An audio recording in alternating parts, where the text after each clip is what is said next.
안녕하세요. 미래인재 프론티어 캠프에 오신 여러분 환영합니다.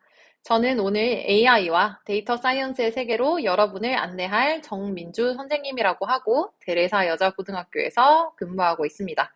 여러분, 요즘 챗GPT, 제미나이, 클로드 같은 인공지능에 대해서 많이 들어보셨죠? 이 인공지능들은 우리 일상생활에 깊숙이 들어와 있기 때문에 앞으로도 그 영향력이 더욱 커질 것만 같아요. 그래서 오늘은 1차시 AI와 데이터 사이언스의 기초를 배워보려고 합니다. 먼저 AI의 기본 개념을 익히고 다음으로 데이터 사이언스의 기본 개념을 간단하게 살펴보려고 해요.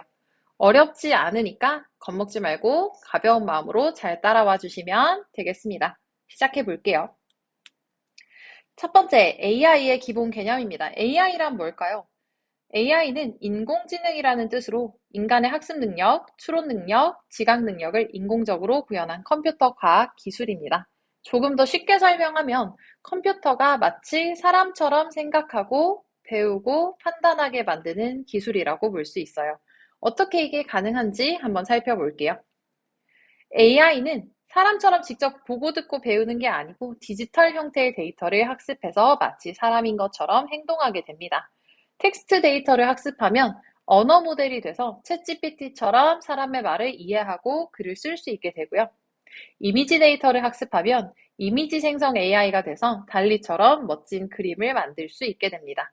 또 음성 데이터를 학습하면 음성 AI가 돼서 음성 비서나 음성 봇처럼 우리의 목소리를 인식하고 반응할 수 있습니다. 우리 전화를 할 때 요즘 AI 상담원 많이 경험해 보셨죠? 그게 바로 음성 데이터를 학습한 AI라고 보시면 되겠습니다. 마지막으로 최근엔 영상을 학습하는 AI도 많이 등장하고 있는데요. 영화 클립, 유튜브 클립 혹은 교육 영상을 업로드하면 그 내용을 바탕으로 사용자와 소통할 수 있는 멀티모달 AI들이 많이 나오고 있습니다. 또 데이터는요, 단순히 숫자로만 되어 있는 게 아니라서 형태에 따라 크게 세 가지로 나눌 수도 있어요. 정형 데이터, 그리고 정반대에 있는 비정형 데이터, 그리고 그게 혼재되어 있는 반정형 데이터가 있습니다. 하나씩 살펴볼게요. 첫 번째, 정형 데이터는 칼같이 표로 정리된 데이터이기 때문에 컴퓨터가 바로 이해하고 분석하기 가장 쉬운 형태라고 볼 수 있어요. 예시를 학교를 기준으로 한번 들어봤어요. 학생의 성적표 엑셀 파일 혹은 출석부가 있습니다. 한번 떠올려 보시면 이름, 학번, 과목, 점수 등이 깔끔하게 정리되어 있죠. 이런 게 바로 정형 데이터입니다. 두 번째로 반정형 데이터는요. 완벽한 표 형태는 아니지만 일정한 규칙이 있는 데이터입니다. 그래서 그 규칙을 통해 내용을 어느 정도 파악할 수 있어요. 예시에 이메일, 가정통신문을 가져왔는데 한번 떠올려 볼게요. 여러분이 친구와 주고받는 이메일이나 학교에서 받아서 보는 가정통신문을 생각해 보시면 정해진 형식은 아니지만 제목, 발신자, 주요 내용 등 규칙적인 정보들을 담아내고 있죠. 이런 것들이 바로 반정형 데이터입니다. 마지막으로 가장 자유로운 형태인 비정형 데이터가 있는데요. 학생이 쓴 송글씨 소감문, 교실 풍경을 찍은 사진, 체육대회 영상 등이 있습니다. 이 데이터들은 AI가 이해할 수 있도록 다시 한번 재가공하는 과정이 필요한데요. 이 데이터를 AI가 이해할 수 있도록 만드는 게 바로 데이터 사이언스의 중요한 역할 중 하나라서 뒤에서 다시 살펴보려고 해요. 자, AI는 3단계로 발전해 오고 있습니다.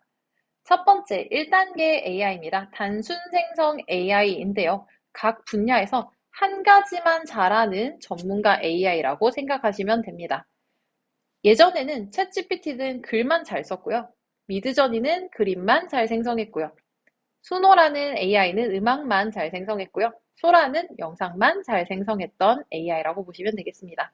그런데 사용자들의 요구가 다양해짐에 따라서 멀티모달을 적용한 2단계가 등장하게 됐습니다. 지금 여러분들이 사용하시는 AI는 대부분 2단계에 해당한다고 보면 되겠습니다.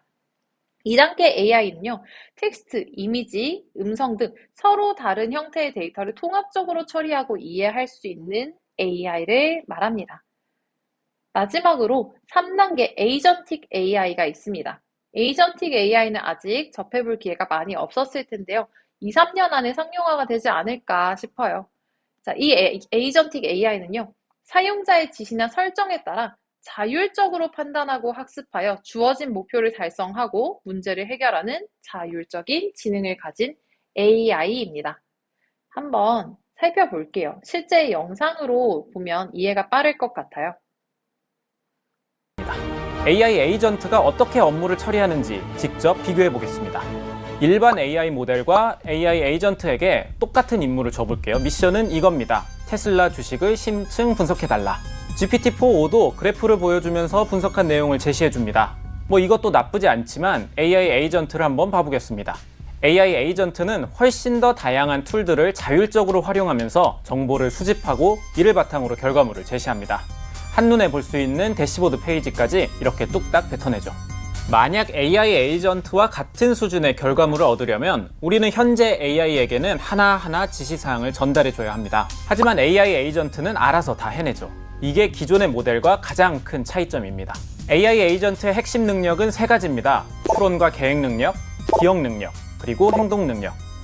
문제가 주어지면 AI 에이전트는 추론 능력을 바탕으로 어떻게 문제를 해결할지 계획을 세웁니다. 그리고 이 문제를 해결하기 위해 AI 에이전트는 다양한 도구들을 활용하죠. 새로운 정보를 얻기 위해 검색을 하기도 하고요. 수학 문제를 풀기 위해선 계산을, 프로그래밍을 위해선 코딩 툴을 사용합니다. 이 과정에서 AI 에이전트는 사용자 컴퓨터 내부에 있는 메모리에도 접근할 수 있습니다. 또 과거에 사용자와 어떤 대화를 했는지도 기억해두고 이것들을 다 활용해서 문제를 풀어나갑니다.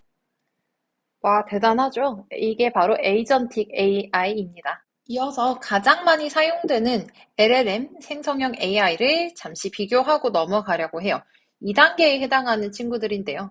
여기서 말하는 LLM이란 라지 랭귀지 모델이란 뜻으로 방대한 양의 데이터로 사전에 학습된 초대형 딥러닝 모델입니다. 대표적으로 챗GPT, 클로드, 제미나이, 코파일럿이 있습니다. 가장 흔히 접하신 것들이 아마 챗GPT일 것 같아요. 챗GPT는 오픈AI라는 회사에서 만들었고요. 멀티모델을 지원하지만 최신 정보가 제한되기 때문에 이미 가지고 있지 않은 정보에 대해서 여러분이 질문을 하거나 어떤 요구를 했을 때 오류를 일으키거나 환상, 다른 말로는 거짓말을 굉장히 능숙하게 할 가능성이 많습니다. 이 점은 주의하시면 좋겠어요. 다음으로 클로드인데요. 클로드는 긴 문맥을 처리하고 글을 쓰거나 문서를 요약할 때 강점을 지니고 있습니다. 그래서 논설문을 작성했을 때 첨삭해달라 혹은 요약해달라 이런 것들을 굉장히 잘 처리할 수 있어요. 하지만 멀티모달의 범위가 제한되어 있어서 영상이나 음성을 처리하는 데는 어려움을 겪고 있습니다. 세 번째로 제미나이가 있는데 구글이 만들었어요. 강력한 멀티모달 처리 혹은 구글의 다양한 서비스와 연계되는 것들이 큰 장점이에요. 하지만 응답이 중립적이라는 게 좋을 때도 있고 좋지 않을 때도 있어요. 그래서 각각의 모델이 어떤 걸 잘 하느냐를 사용하면서 조금 비교해 보시고, 어떤 게 이 업무에 더 적합한 AI구나 라는 걸 직접 체감해서 활용할 수 있으면 좋을 것 같습니다. 코파일럿은 학생들이 사용하기에는 비교적 용도가 제한적인 것 같아요. 업무에 특화된 LLM이라고 생각하시면 되겠습니다. 넘어갈게요. 자, 이렇게 명령어를 입력하고 클릭 한 번만 하면 에이전틱 AI가 다 알아서 해주는 세상이 와요. 그런데 왜 우리가 코딩을 배우고 또 왜 AI 사용법을 하나하나 익혀야 하는지에 대해서 한번 의문을 가져볼 필요가 있어요. 코딩도 AI가 알아서 해주지 않나요? 다 우리보다 잘할 텐데 우리가 왜 알아야 돼요? AI 사용법? 에이전틱 AI가 나오면 알아서 해주지 않아요? 어떤 걸 조심해야 되는지 이런 것까지 알아야 될까요? 라는 질문을 할 수도 있습니다. 하지만 AI가 제시하는 코딩이 뭐가 잘못됐는지 그 코드를 스스로 보고 눈으로 오류가 있네 하는 걸 판단할 수 있는 사람과 그렇지 않은 사람은 엄청난 차이가 있을 것 같아요. 한번 고민해 볼게요. 세상에는 두 가지 사람이 있다고 가정을 해볼게요. 첫 번째입니다.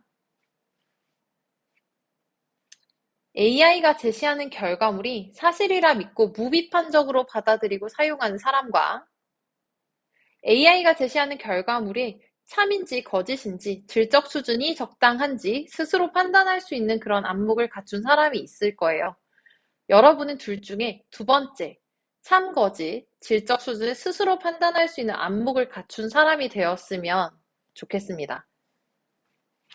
우리는 AI를 활용하되 필요한 정보를 능동적으로 탐색할 수 있고, 복잡한 문제를 효과적으로 분석할 수 있고, 나아가 새로운 지식을 창조하는 주체가 되었으면 좋겠습니다.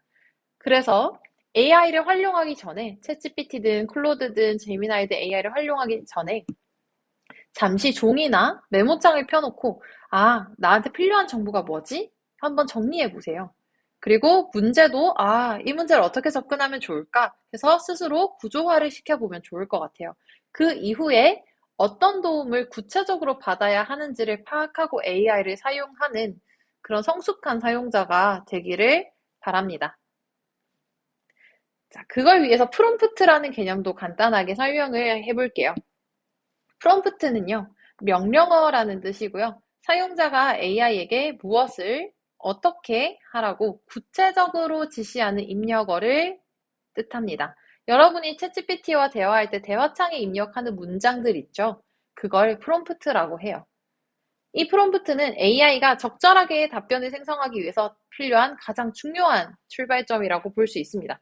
두 가지의 프롬프트를 가져와 봤어요. 일반적인 프롬프트입니다. 대부분의 학생들이 이렇게 사용하고 있을 것 같아요. 근데 효과가 조금 떨어집니다. 왜냐하면 특별한 형식이나 규칙이 없이 자연스럽게 사람에게 말하듯 친구에게 말하듯 질문하고 요청하기 때문입니다. 생물의 대사작용을 설명해줘 라고 입력을 했어요. 그러면 AI는 생각합니다. 생물의 대사작용은 굉장히 많은데 어느 수준으로 해줘야 될지 판단하기가 어렵습니다. 그래서 첫 번째, 대학원생 수준으로 어려운 글들을 쫙 나열해주거나 두 번째, 극단적으로 간단한 쉬운 문장을 한 단락 정도 제시하거나 하는 극과 극의 질을 경험할 수 있게 됩니다. 그런데 효과적으로 옮기면 어떻게 될까요? 오른쪽에 있는 게 바로 효과적인 프롬프트인데요. 다음 화면에서 자세히 살펴볼게요. 이 프롬프트는 구체적인 배경 정보나 상황이 설명되어 있고 명확한 과제가 제시되어 있습니다.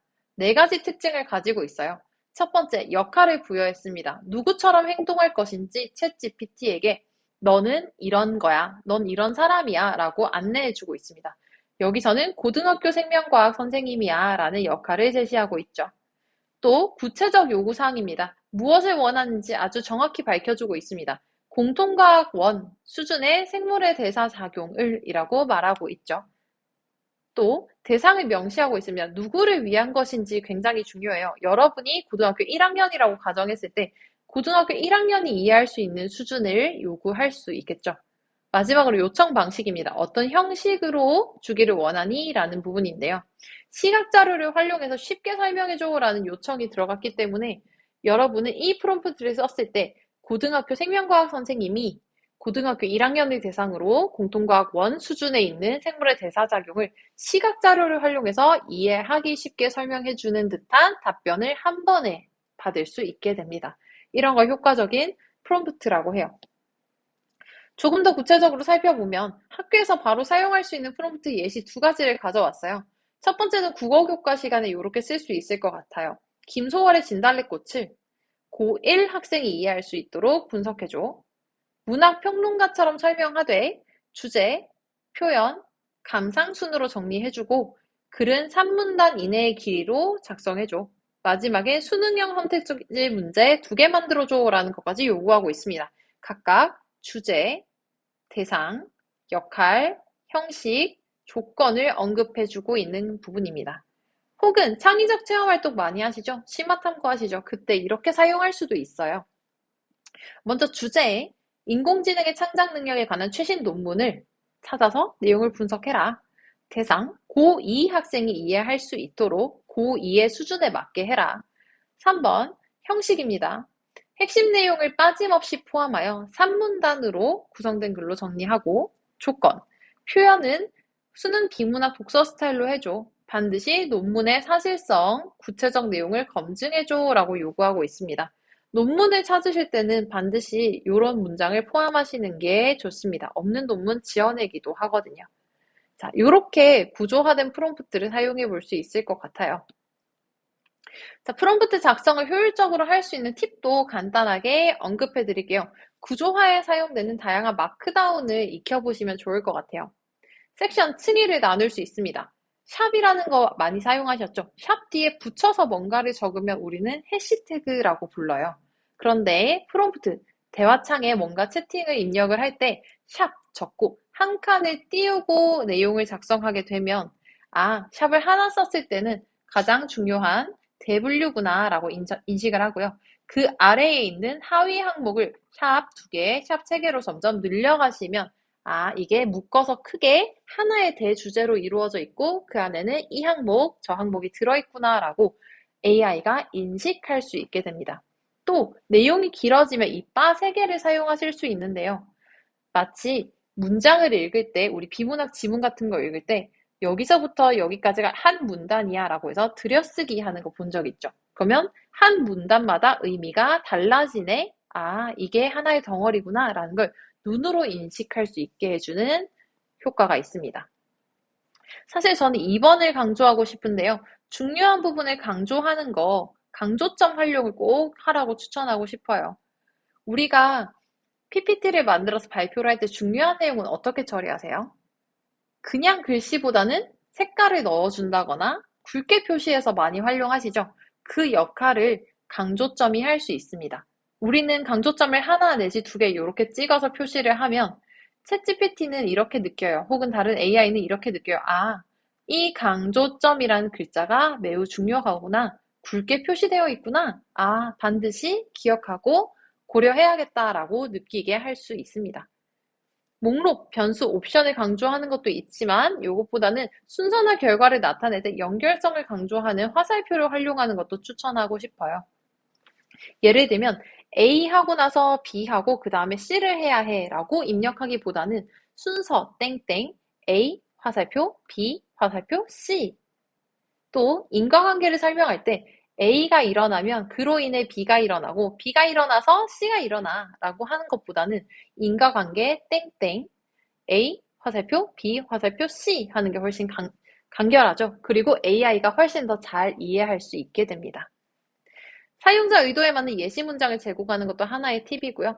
중요한 내용을 문장 앞쪽에 배치한다던가 프롬프트 작성할 때 띄어쓰기를 지킨다던가 하는 것도 더 효과적으로 활용할 수 있는 방법일 것 같습니다. 넘어가 볼게요. 거침없이 달려왔는데 잠시 숨 쉬는 시간 갖겠습니다. 지금까지 AI가 뭔지, 그리고 AI는 어떤 데이터를 학습하는지, 그리고 이 AI의 종류는 어떻게 발전되어 왔는지 1, 2, 3단계로 살펴봤습니다. 그리고 이 AI를 사용할 때 우리가 어떤 생각을 가지고 하면 좋겠다라는 것도 정리를 해봤고요. 마지막으로 프롬프트 잘 쓰는 법도 살펴봤습니다. 많은 걸 했죠? 자, 다음 파트로 넘어가 보도록 할게요. 두 번째는요, 데이터 사이언스의 기본 개념을 살펴보려고 해요. 먼저, 데이터 사이언스가 대체 뭐예요? 처음 듣는 친구들도 많을 것 같아요. 데이터 사이언스는 대용량 데이터의 명확하고 깊은 이해를 통해서 통찰력을 갖추고 복잡한 문제를 해결하기 위한 학문 분야입니다.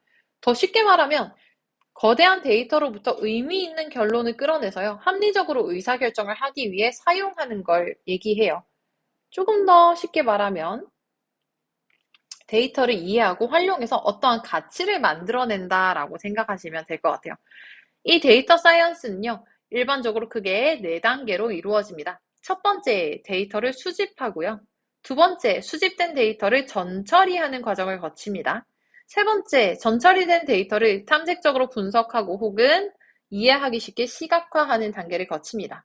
마지막으로 이 분석하고 시각화된 결과를 토대로 각종 실험, 그리고 효과를 예측하는 것까지가 순서입니다. 이 중에 여러분은 이번 미래인재 프론티어 리더 양성 캠프에서 데이터 수집부터 시각화 단계까지 실제로 해보려고 해요.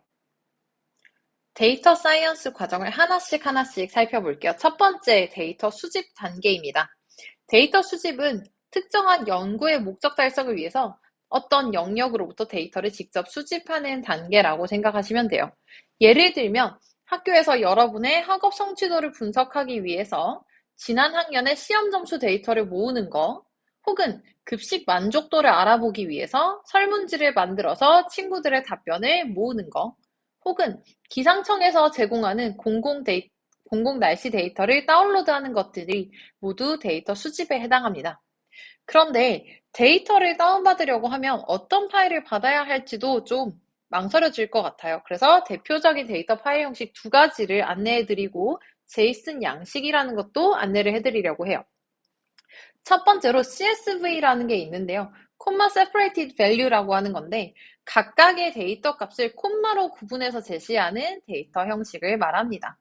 예를 들면 이름, 콤마, 나이, 콤마, 학교, 콤마 해놓고 다음 줄에 지민, 콤마, 14, 콤마, 한국고등학교라는 말을 해놨어요. 그러면 이 지민이라는 친구가 이름이고 14살이 나이고 한국고등학교가 학교구나 라고 인식하게 된다는 뜻입니다. 두 번째로 SHP라고 해서 shape 파일이라는 게 있는데요. 이건 지리적인 특성을 반영한 파일이라고 생각하시면 돼요. 그래서 지리정보 시스템 소프트웨어에서 사용되는 데이터고요. 점, 선, 다각형 등의 지리적 특성과 관련된 속성 정보를 저장한 파일입니다. 다운받으시면 주로 SHP라고 되어 있지 않고 압축된 GIP 파일로 받게 되실 거예요. 마지막으로 제이슨이라는 게 있습니다. 자바스크립트인데요. 다른 프로그램 간의 데이터를 오류 없이 교환하기 위해서 약속한 것처럼 만들어 놓은 하나의 양식입니다. 파일 자체는 텍스트 파일로 저장할 수 있습니다. 얘는 이렇게 중괄호 그리고 큰 따옴표를 사용하는 게 특징인데요. 이렇게 중괄호로 한 줄을 이렇게 묶어주고요. 그 안에서 이름에 해당하는 항목이 지민이야. 여기까지가 하나의 덩어리. 나이에 해당하는 항목이 14야. 한 덩어리. 학교에 해당하는 항목이 한국고등학교야. 여기까지 한 덩어리. 이렇게 인식할 수 있도록 여러 가지 프로그램 간 충돌이 일어나지 않도록 약속해 놓은 걸 제이슨 파일 형식이라고 생각하시면 될 것 같아요. 넘어가 볼게요. 또 공공 데이터가 이번 미래인재 프론티어 리더 양성 캠프의 주제인데요. 공공 데이터에 접근할 수 있는 다양한 사이트를 안내해 드리려고 해요. 대표적인 거는 공공 데이터 포털이 있고요. 두 번째로는 국가 통계 포털이 있습니다. 혹은 통계청 자체 홈페이지에 언급된 것도 있고요. 부산의 데이터가 찾고 싶어라고 하시면 빅데이터 웨이브라고 부산에서 따로 만들어서 운영하고 있는 데이터 사이트도 있습니다. 그 외에도 자료들이 서울 열린 데이터 광장, 서울특별시 빅데이터 캠퍼스, 금융 빅데이터 플랫폼, SK 오픈 API가 있는데요. 이 SK 오픈 API는 API를 연동해서 쓰는 거기 때문에 소개는 해드렸지만 아직 학생 여러분이 사용할 필요는 없을 것 같기도 합니다. 넘어가 볼게요. 자, 엑셀의 기초 용어를 잠깐 짚고 넘어가려고 해요. 여러분이 데이터를 다운받고 아니면 처리를 할 때 엑셀 양식의 데이터를 많이 보게 될 텐데 거기서 중요한 용어 6가지가 있어서 짚고 넘어가려고 합니다. 첫 번째는 레이블, 두 번째는 데이터인데요. 레이블은요, 데이터의 분류 제목이라고 생각하시면 됩니다. 사진 속에 있는 학기, 이름, 국어, 수학, 영어가 각각 이 줄이 어떤 것들로 구성되어 있는지를 잘 나타내주고 있죠. 이런 걸 레이블이라고 합니다. 그래서 데이터 내에 첫 번째 이렇게 제시되어 있는 줄을 레이블이라고 생각하시면 돼요. 그리고 두 번째 데이터 값인데요. 구체적인 어떠한 데이터 수치가 제시된 이 부분을 데이터라고 합니다. 요거 잘 기억해 주세요. 자, 다음으로 넘어가 볼게요. 가로줄을 두 가지로 구분할 수 있어요. 하나는 행이고요. 하나는 레코드라는 이름을 씁니다. 행은 데이터 값이 없는 것을 포함하여 있는 것도 포함하여 전체 이 한 줄을 그냥 전체 가로줄 행이라고 합니다. 예시 속의 행은 세 번째 줄이죠. 그래서 세 번째 가로줄이기 때문에 3행이라고 부릅니다. 하지만 레코드는 조금 달라요. 데이터가 제시되어 있는 가로줄만 뽑아냈을 때 이 한 줄을 하나의 레코드라고 합니다. 예시를 보면 1학년 1학기의 강하나라는 학생의 이 국어, 수학, 영어 데이터가 바로 하나의 레코드를 형성하고 있죠. 그리고 그 다음 또 다른 나예리 학생의 데이터가 또 다른 레코드를 생성하고 있죠. 이렇게 보시면 되겠습니다. 이번에 세로 줄로 가볼게요. 열과 필드인데요. 열은 컬럼이라는 말도 일상적으로 많이 쓰고 있습니다. 역시 열, 컬럼은 전체 세로줄을 말하기 때문에 데이터 값이 없는 것들을 다 포함하고 있다는 점. 예시에서는 비열에 해당하죠. 그런데 필드는 조금 달라요. 필드는 데이터 안에서의 세로줄이기 때문에 레코드 값과 거기에 해당하는 데이터 전체를 묶은 걸 필드라고 합니다. 예시에 있는 필드는 국어 필드라고 하겠죠. 혹은 수학 필드, 영어 필드, 혹은 학기 이름 필드도 있습니다. 그래서 필드는 해당 레코드, 해당 제목과 거기에 대한 데이터만을 이렇게 세로로 묶었을 때 필드라고 한다는 거. 이 용어 다시 한 번 더 나중에 복습하시고 구분해 주시면 좋겠어요. 앞에서부터 잠깐 보여드리면 레이블, 데이터, 행, 레코드, 열, 필드라는 말을 썼습니다. 혹은 컬럼, 필드라는 말도 썼습니다. 다음 두 번째 순서는 데이터 전처리인데요. 데이터 전처리는 뭘까요? 일단 여러분이 먼저 수집한 데이터는 보통 매우 많은 양의 데이터를 가지고 있기도 하고 혹은 오류가 있어서 그대로 사용하기가 어렵습니다. 예를 들어 오타가 있거나 아니면 특정 값이 비어 있거나 중복된 내용이 있을 수도 있죠. 혹은 내가 지금 목적 달성을 위해 필요로 하지 않는 부수적인 정보들이 너무 많이 포함되어 있을 수도 있죠. 데이터 전처리는 이렇게 원시 데이터를 분석 및 처리에 적합한 형태로 만들어 나가는 단계라고 생각하시면 돼요.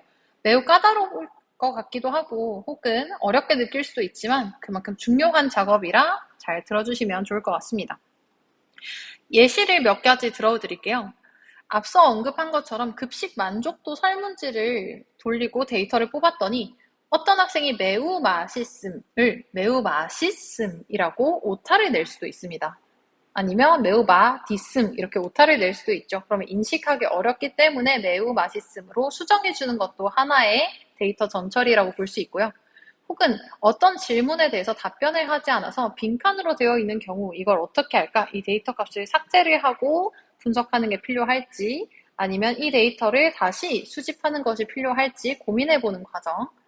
혹은 똑같은 사람이 설문지를 두 번 제출해서 데이터가 중복되어 나타난 경우에 이걸 파악해서 중복값 하나를 제거하는 것, 이런 것들이 모두 데이터 전처리 과정에 해당합니다. 그래서 사실 종류를 보면 중복값 제거, 오류 누락 데이터 보안, 방금 예시로 설명드렸죠. 또 서로 다른 데이터끼리 연계하고 통합시킬 수 있도록 형태를 통일시켜주는 거, 혹은 노이즈 제거, 데이터 구조를 변경하는 거, 벡터화 등등이 있습니다. 결론은 분석에 반드시 필요한 데이터만 잘 걸러내서 분석에 적합한 형태로 재구조화하는 것들을 모두 전처리라고 합니다. 아마 3, 4차시 영상에서 데이터를 어떻게 전처리해야 하는지 실제 예시로 같이 살펴볼 것 같아요. 그래서 밑에 있는 그림을 이렇게 보시면 어떤 형태로 가듬어지는지를 시각적으로 드러낸 그림이거든요. 한번 살펴보시면 좋을 것 같습니다. 다음으로 넘어갈게요. 이렇게 전처리된 데이터를 탐색적으로 분석하고 시각화하는 것까지가 여러분이 이번 미래인재 프론티어에서 해야 하는 일인데요. 전처리된 데이터 값의 특징 그리고 구조적 관계를 알아내서 통계화시키거나 혹은 시각화시키는 단계를 말합니다. 데이터 분석이 왜 중요한지 먼저 짚고 넘어가야 할 것 같아요. 이 전처리된 데이터를 보고 내가 채택해야 될 최선의 전략은 뭘까? 라는 것을 파악할 수 있거든요. 근데 이걸 조금 더 쉽게 할 수 있게 하는 게 바로 시각화라고 생각하시면 됩니다. 시각화는 그래프, 차트, 도표 등으로 눈에 잘 드러나는 형태로 바꾸어 주면요. 복잡한 데이터의 패턴이나 경향성을 조금 더 한눈에 쉽게 파악할 수 있는 장점이 있습니다. 또한 내가 수집한 데이터는 이런 통계치를 가지고 있어, 이런 경향을 가지고 있어를 누군가에게 설득적으로 제시할 때도 큰 도움이 돼요. 또한 생각지도 못했던 숨겨진 패턴이나 숨겨진 관계성을 발견할 수도 있고요. 이걸 통해서 예상과 다른 새로운 아이디어를 얻을 수도 있습니다. 그래서 공공정책, 환경문제, 건강관리는 다양한 사회적 문제를 직관적으로 이해하고 해결하는 데 큰 도움을 주는 게 바로 시각화입니다. 시각화의 종류를 하나씩 살펴보도록 할게요. 시각화 방식을 선택할 때는 내가 이 데이터를 사용하는 목적에 따라 6가지 유형으로 구분해서 적절하게 선택할 수 있습니다. 먼저 비교가 있는데요. 서로 다른 데이터를 비교해보고 싶을 때 활용할 수 있죠. 두 번째로 추세는요. 시간이 변화함에 따라 아니면 특정 변수가 달라짐에 따라 어떤 흐름이 나타나는지를 추적할 때 사용할 수 있습니다. 세 번째로 전체화 부분인데요. 데이터 값이 전체 중에 어느 일정 부분을 차지하는가, 어느 정도 수준인가를 판단할 때 사용할 수 있겠습니다. 또 상관관계인데요. 서로 다른 변수 간에 어떤 요인에 영향을 주고 있는지 정적인지 부적인지 상관관계를 파악할 때 쓸 수 있습니다. 다음으로 연결관계인데요. 연결관계 역시 서로 다른 데이터가 어떻게 연결되어서 영향을 주고받는지 판단할 때 사용할 수 있습니다. 마지막으로 공간 데이터입니다. 공간 데이터는 지리적 특성을 반영을 해서 데이터 값의 의미를 추출해낼 때 공간 데이터를 활용할 수 있습니다. 이때 SHP 파일을 사용하게 될 거예요. shape 파일이라고 앞에서 언급했던 그걸 활용하는 방법이 있습니다. 자, 이제 각종 시각화 유형을 하나씩 살펴보려고 해요. 먼저 비교를 하고 싶을 때 사용할 수 있는 시각화 도구 중엔 막대 차트라는 게 있습니다. 범주형 데이터에 사용하는데 숫자가 아닌 특정 범주, 다른 말로는 구간별 데이터량을 서로서로 비교하고 싶을 때 사용할 수 있어요. 이 그래프를 보면 계열 1, 2, 3으로 범주를 나눠 놨죠. 그리고 각 항목에 따른 범주별 데이터 값이 제시되어 있습니다. 밑에는 수치가 제시되어 있고요. 예를 들면 계열 1, 첫 번째 범주에 대한 데이터량만 이렇게 비교하고 싶을 때 각각의 데이터량의 차이를 보시면 항목 1이 가장 적고 항목 4가 가장 많았다라는 게 한눈에 들어오죠. 이렇게 볼 수 있는 게 막대 차트입니다.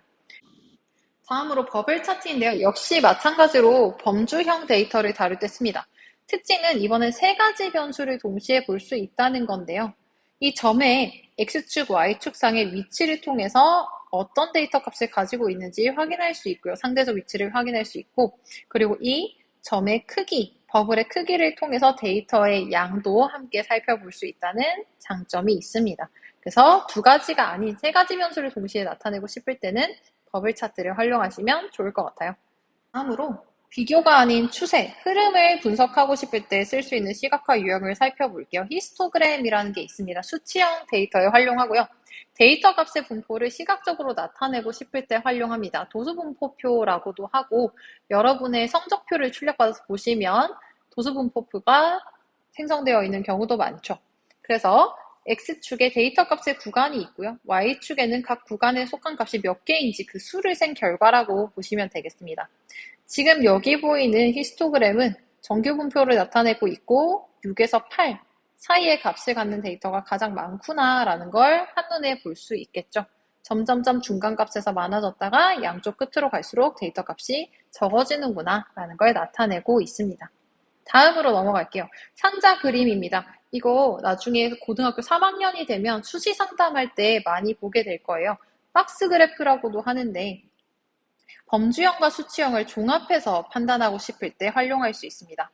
최소값과 최대값, 그리고 중앙값, 그리고 상위 75% 값, 이런 것들이 한 번에 볼 수 있어요. 이 박스 안에 있는 만큼이 전체 데이터의 50%가 어떻게 분포되어 있는지를 나타내는 거고요. 요 맨 마지막에 있는 게 하위 75%, 제 위에 있는 게 상위 25%, 여기 가운데 줄 그어진 게 중간 50% 값이라고 생각하면 됩니다. 지금 이 예시를 이렇게 보고 있지만 예를 들면 대학교에서 처음으로 들어간 친구랑 가장 마지막에 합격해서 들어간 친구 사이에 어느 정도의 갭이 있는지 그리고 대부분의 합격자들은 박스 안에 몰려 있다라고 해석할 때 주로 활용할 것 같습니다. 다음으로 전체와 부분의 상대적인 비율을 나타내고 싶을 때 쓸 수 있는 시각화 유형을 살펴볼게요. 가장 대표적인 건 익숙하시죠? 원그래프라고 하는 요 파이맵입니다. 전체에 대한 상대적인 비율을 이렇게 나타내고 싶을 때 사용할 수 있습니다. 다음으로 트리맵인데요. 계층적인 데이터일 때 특히 사용할 수 있고요. 데이터 값을 이렇게 커다란 사각형으로 분할을 해요. 그리고 각 블록의 크기나 색상을 다르게 해서 데이터의 계층 구조와 값을 시각적으로 나타낼 수 있습니다. 예를 들면 이 트리맵 안에 또 다른 그룹을 형성해서 또 나누면 그룹 4 안에 또 다른 데이터가 있구나 라고 나타낼 수도 있습니다. 그래서 전체 틀 속에 하위 항목이 그룹 1, 2, 3, 4가 있고 그 중에 그룹 1이 차지하는 비중이 가장 크고 그룹 3이 차지하는 비중이 가장 작구나 라는 걸 드러내는데 효과적으로 사용됩니다. 넘어갈게요. 자, 다음으로 상관관계를 나타낼 때 쓸 수 있는 시각화 유형인데요. 대표적으로 히트맵이 있습니다. 상대적인 밀도를 나타내거나 패턴을 시각적으로 나타낼 수 있는데 히트맵이죠. 온도의 차이를 주는 것처럼 색상의 진하기나 밝기가 해당 데이터 값의 크기를 나타내고 있어요. 오른쪽에 보시면 범주가 나타나 있죠. 연할수록 값이 작고 지날수록 값이 높다, 밀도가 높다라고 생각하면 되겠네요. 여기 보시면 일요일에 여성의 경우에 데이터 값이 가장 많이 나타나고 있습니다. 라는 걸 이렇게 알려주고, 반면 토요일에 여성의 데이터 값이 가장 밀도가 낮습니다. 라는 걸 한눈에 온도의 변화처럼 나타내주고 있는 걸 볼 수 있죠. 넘어가 볼게요. 또 상관관계를 나타낼 수 있는 것 중에 산점도라는 게 있는데 요거는 많이 보셨을 것 같아요. 전체 데이터가 어떻게 분포되어 있는지를 확인할 수 있는 좋은 장치라고 생각합니다. 이 각각의 점이 하나하나의 데이터인데요. 쉽게 생각해 볼게요. 0에서 30까지의 점수를 받을 수 있는 시험이 있고요. 0에서 200명까지의 사람이 있다고 치겠습니다. 그러면 이 데이터를 쭉 볼 때는 비례하게 점점 늘어나고 있구나. 그리고 특히 20에서 25점 사이에 이 21점을 받은 사람이 두 그룹이 이렇게 집단으로 분포하고 있구나라는 걸 볼 수 있죠. 혹은 데이터 값에 따라서 예상과 다르게 어느 한 구간에 많은 데이터들이 몰려서 점이 이렇게 군집을 이루고 있을 수도 있어요. 그러면 이 데이터 구간에 사람이 제일 많이 몰려있다. 데이터 값이 가장 많이 관측이 되는구나. 그럼 이 수치를 잘 눈여겨봐야겠네? 라고 생각하거나 혹은 대부분의 데이터 점들이 다 몰려서 나타나 있는데 하나의 데이터 점만 엉뚱한 곳에 딱 찍혀 있는 거예요. 그러면 이 데이터는 한번 의심해 봐야 돼. 이상하네? 라고 하고 검증이 필요할 수도 있고 혹은 이게 오류가 없는 데이터라면 특이한 데이터 값이 나왔구나 하고 주목할 필요가 있다 라고 해석할 수도 있습니다. 다음으로 연결관계를 나타내는 두 가지 다이어그램을 살펴볼 거예요. 첫 번째는 네트워크 다이어그램인데요. 다양한 개체 간의 상호작용 관계를 표현하거나 연결성을 표현할 때 이렇게 구조도를 그려서 보여줄 수도 있습니다. 혹은 트리 다이어그램인데요. 이걸 좀 더 잘 활용하시면 좋겠어요. 계층적 구조를 가진 데이터를 어떻게 조직되어 있는지, 어떻게 분류되어 있는지 그 체계를 보여주기 쉬워서 많이 활용되고 있습니다. 큰 개념을 이루는 하위 요소가 4가지가 있고 각각이 다시 이렇게 연결되어서 분산되어 나타나는구나 라는 걸 한눈에 나타내 줄 수 있겠죠. 그리고 데이터 값의 크기는 이 점으로 나타낼 수도 있고요. 다음으로 공간 데이터입니다. 예시 자료를 보여줄 때 이 공간 데이터를 해서 버블맵 형성하는 걸 4차 시에 보여드리려고 해요. 단계 구분도가 있고 버블맵이 있습니다. 조금 달라요. 단계 구분도는 단순하게 색상의 진하기 혹은 패턴으로 지리적인 영역에 따른 특정한 변수의 분포를 한눈에 볼 수 있게 나타낼 때 씁니다. 여기 예시로 가져온 거는 인구 수가 어떻게 달라져서 나타나는지 보여주는 거죠. 그래서 인구 수가 가장 많은 지역이 어딘지 이렇게 진하게 표시된 밀집 지역 그리고 가장 없는 지역은 어딘지 거의 하얀색에 가깝게 표시된 지역 이렇게 한눈에 파악할 수 있죠. 다음으로 버블맵입니다. 비례기호 맵이라고도 하는데 지리정보를 특성을 바탕으로 해서 위치의 중요성이나 특정 값의 크기를 이 원과 같은 기호의 상대적 크기로 표현할 수 있습니다. 잘 보시면 점이 이렇게 작은 곳도 있고 엄청나게 크게 그려진 곳도 있죠. 이게 만약에 GDP 값이라고 했을 때 이 원, 기호의 크기가 클수록 소득이 높은 사람들이 많이 살고 있구나 혹은 GDP 값이 높구나라고 직관적으로 이해할 수 있는 장점이 있습니다. 나중에 3, 4차 시 때 요거를 활용해서 특히 4차 시에서는 이 인터랙티브 버블맵이라는 걸 활용할 건데요. 이 버블맵을 활용해서 어떤 지역에 교통 이용량이 가장 많고 어떤 지역에 노령 인구가 가장 많이 살고 있는지를 복합적으로 비교 분석해서 반영해줘 라고 할 겁니다. 그때 어떤 데이터가 나오는지 한번 살펴보도록 할게요. 자, 다음 마지막 단계 4단계 실험 및 예측입니다. 이렇게 통계화 혹은 시각화시킨 데이터를 활용해서 어떻게 될 것이다 라고 하는 예측 모델을 구축하고 알고리즘을 만들어서 복잡한 문제를 해결하기 위해서 딥러닝을 바탕으로 실험을 설계하는 단계가 원래 마지막 데이터 사이언스 과정의 마무리라고 볼 수 있습니다. 근데 시간의 제약상 여기까지 하진 않고요. 시각화까지 끝낸 다음에 유의미한 결과값을 도출해서 여러분이 그걸 바탕으로 어떻게 정책을 개선해 나갈 수 있을까? 혹은 공공성에 대해서 어떻게 고민해보면 좋을까? 어떻게 하면 우리 사회가 더 나아질 수 있을까를 고민하는 것까지 활동을 해볼 것 같습니다. 준비된 수업은 여기까지고 1차 시 듣느라 고생 많았습니다. 어려운 개념이 많기 때문에 다시 한번 꼭 시간 내서 들어오셔야 될 것 같아요. 고생했습니다.